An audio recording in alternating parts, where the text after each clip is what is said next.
My pride about what our company does when it comes to the philanthropy side, I think really leads us very well into what Carl and I want to talk to you about today, and I hope you'll see the link. Because for us, it's a commitment to making sure we're protecting the patient's eyes that we serve.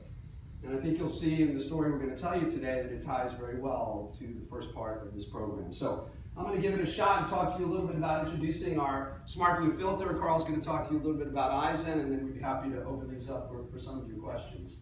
I think, the media, both in our space and outside of our space, has covered this story, and we're really happy about that. What we do recognize, however, is the average consumer still doesn't really understand blue light. We know about 2/3 of them have heard about it, but about 1/4 of them really know the damaging effects. So we still have a long way to go. But I think when we see the tech companies out there now beginning to talk about blue light, this really elevates the conversation, and we're really thrilled about that. And let me say this, I think that where we are today with blue light is probably where we were with UV a few years ago, that the reality is, and I think Eric set it up really well, that we don't have every piece of data that we possibly need. But I think what you'll see in seeing our story today is it's kind of a why not story. There's no downside here, and we honestly, truly believe, based on the evidence that we have, that there's a lot of potential upside to this story. So I hope you walk out of here today saying the same thing we're saying, why not? We're committed to making sure we protect the eyes of as many consumers as possible from harmful light. And we've learned so much through the amazing work that our group is doing around the world on the R&D side about what we can do and how we can do it. So blue light is everywhere. We know that. That's always been the case, and the sun being the primary source of that blue light. But things have changed for the better. We're living longer. That's a wonderful story. And a better quality of life. That's terrific.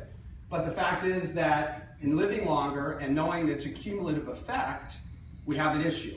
In addition to that now, we all, both right in front of us today, and you cannot go anywhere without seeing somebody using some type of device. In fact, most Americans have 1 or 2 devices that they're using most of the time.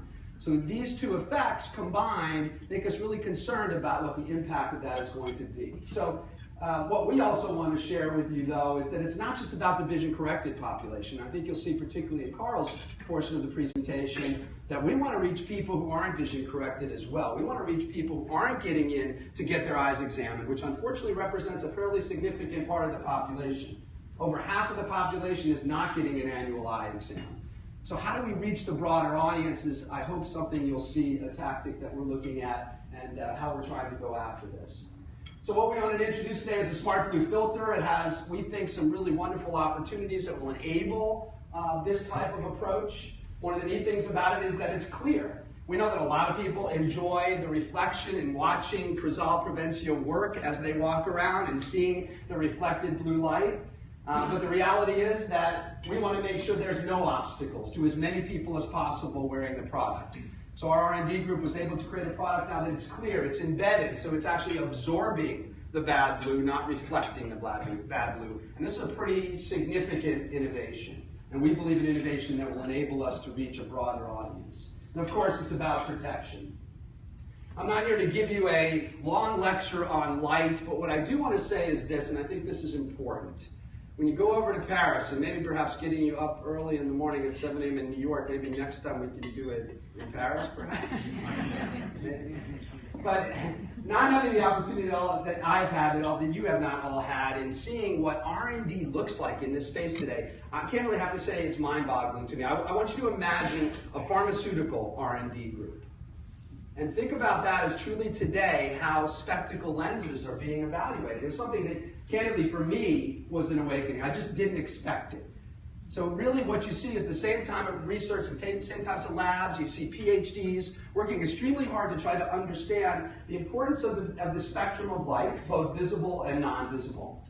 And how do we understand that and the implications of that? So what we've been able to do is isolate retinal cells, expose them to very specific wavelengths of light, expose them and simulate a lifetime of exposure, and truly begin to understand where those harmful effects are and where those values are. I'm going to tell you that in the next couple of years when we sit here together, I believe we'll be able to bring to you things that go even beyond UV and blue light. The things that we're going to be able to do with eyewear It's about protection. It's about prevention, not just vision. And for me, this is what gets me excited every day in this business. The things that we're going to be able to do with eyewear. I mean, you hear about wearables and all those things, but there's a whole other sector that we're beginning to enter, and UV and blue light are the beginnings of that, and what we're going to be able to do with eyewear is really pretty spectacular. So